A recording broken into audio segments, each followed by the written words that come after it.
including him, a lot of them just left. Okay, so they lost about 60% of the American Revolutionary Force in the first few months. And so what did he do, being a tyrant scumbag that he is? He implemented a draft and started forcing people at the point of a gun to fight for him and freedom.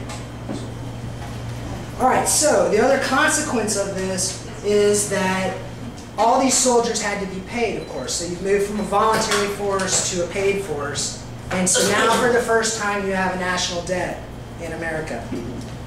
Now we're on to the Articles of Confederation. Soon after, right about the time that the Americans had finally convinced the British that they could never win, that they could never control these radical individuals that weren't going to take nothing from nobody, the Americans implemented the Articles of Confederation, the first national government, basically, with authoritarian powers of some sort. And they did not have the power to tax, but unfortunately the Articles of Confederation had the right to borrow money from foreigners.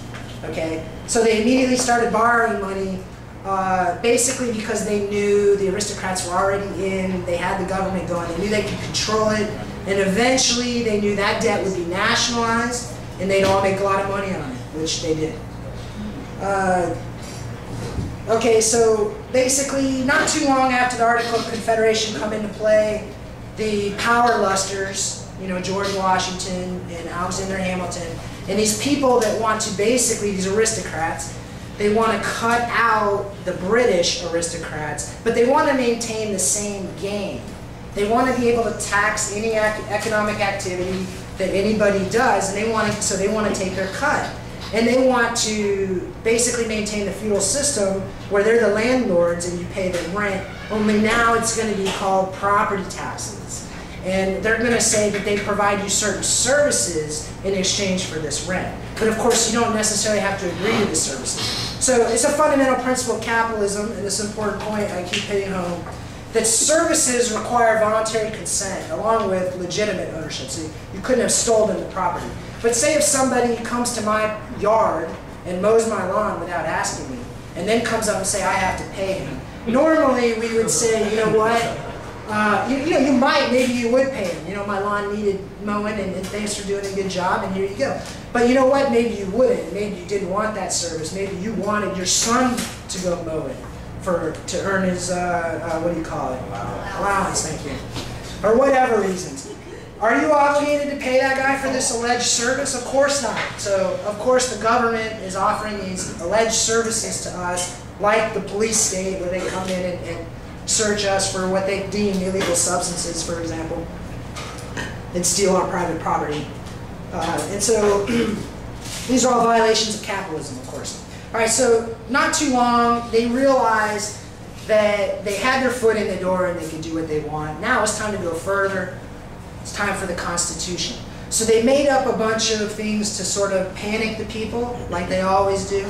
You know, if we don't do this, if we don't pass the Patriot Act, then we're going to have another 9/11 every day, or we're going to get nuked on our terrain. Or if we don't bail out the banksters with $1 trillion of your money, the economy is going to collapse. These kinds of things that they all have always used this tactic to panic you into giving up your rights. They did this with the Constitution.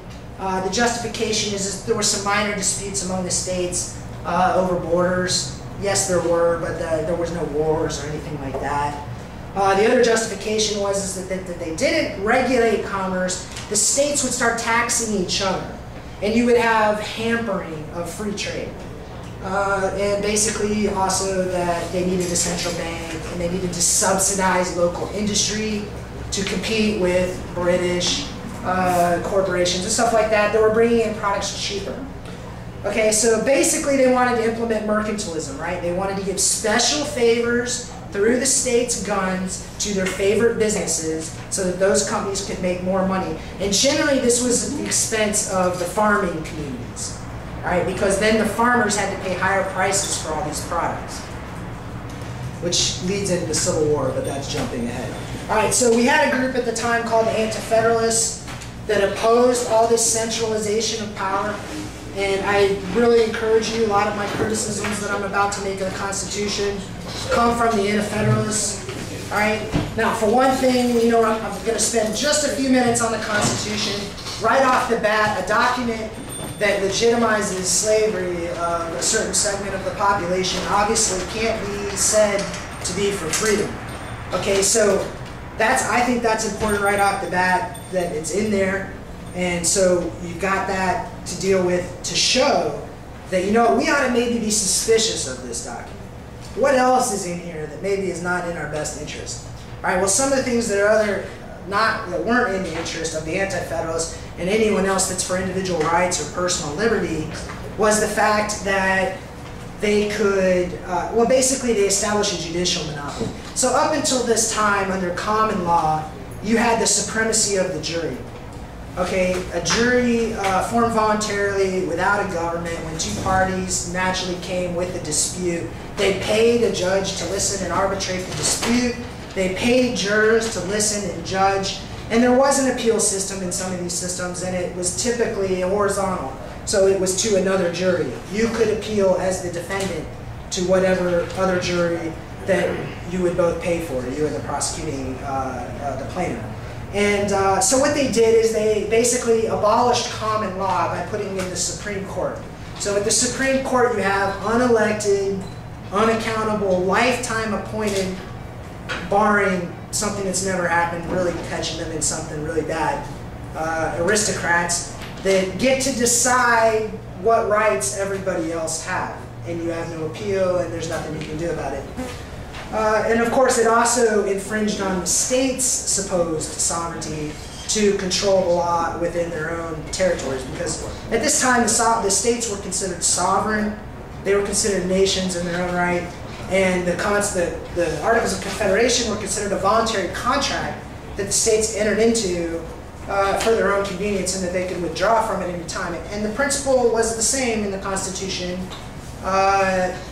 They said it was the same. The Federalists didn't intend it that way. The Federalists wanted as much power for them as they could get. So you had things like the General Welfare Clause, the Commerce Clause, the Necessary and Proper Clause, all these things that are very, very vague that basically says the government can do anything it wants. And at the time, the Federalists said, no, no, no, that's not what it means. You have to read it in the context. We have specifically listed these few powers that the central government will have. And when we say they can do what's in the general welfare, we're only talking about the context within these powers. So there was consensus at the time that that's what the Constitution meant. But on the other hand, it was all underhandedness by the Federalists. They understood that if they got these clauses in, they could later pervert them in the same way that attorneys pervert anything else, you know, with fancy words and bypassing it with passing something new. Like the Patriot Act, for instance. The Patriot Act, of course, is in complete violation of the Constitution, but what does it matter, because nobody can take it to court? If the only few times that someone's even tried to take the Patriot Act to court, they've simply given in the government so that it won't come to court. And then they've paid off whoever it was with the complaint to go away. So they won't let it be seen in the courts because the whole thing is a scam. All right, so after the first week of the Constitution was passed, immediately you had Alexander Hamilton putting in a system of tariffs. Okay, so where basically they're adding a tax to certain commodities, and the purpose is, of course, to benefit their friends that produce those commodities so they can charge higher prices. Now, after a while of these tariffs building and building and building in order to try and fund bigger and bigger government, so more and more power to these people who control the government, they basically made these farmers in the western portion of the country very angry, because to a large extent their economy depended on whiskey. All right, they made whiskey. Whiskey was even used as money in trade because it was so commonly valued. Everybody valued whiskey because even if they didn't drink whiskey, they could trade it for whatever they wanted. They could trade it for food or housing or anything else. And so basically what it was an income tax on these Western farmers that produced whiskey. That was their income, the whiskey. And this tax was not